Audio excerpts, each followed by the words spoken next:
मित्रांनो, तुम्हालाही संतान प्राप्तीसाठी अडचणी येत आहे तर उद्या पुत्रदा एकादशीच्या दिवशी ही पूजा नक्की करा. आणि बघा, कोणाला मुलगा होत नसेल तर प्रत्येकाने ही पूजा करा. लगेचच आपल्याला संतान प्राप्ती होते. उद्या पुत्रदा एकादशी आहे. मुलगा होण्यासाठी पुत्रदा एकादशीला भगवान विष्णू आणि लक्ष्मीची पूजा करावी.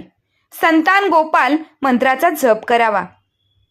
तुळस, पिवळी फुले, केळी आणि पंचामृत अर्पण करावे. तसेच हरिवंश पुराणाचे पठण करावे असे धार्मिक उपाय सांगितले जातात, ज्याच्यामुळे संतती प्राप्तीची इच्छा पूर्ण होते आणि घरात सुख समृद्धी नांदते असे मानले जाते. पुत्रदा एकादशीचे उपाय: संतान गोपाळ मंत्राचा जप करायचा. देवकी सुत गोविंद वासुदेव जगतपते देही मेम तनय कृष्ण त्वामम शरणम गत.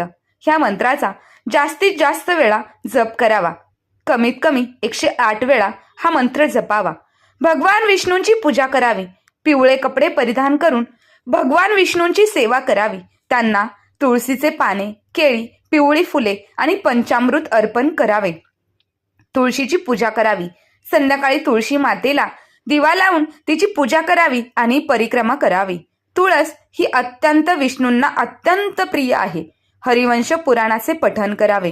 पती पत्नीने एकत्र मिळून हरिवंश पुराणाचे पठण केल्यास विष्णू कृपा मिळते असे मानतात. आणि दानधर्म करावे.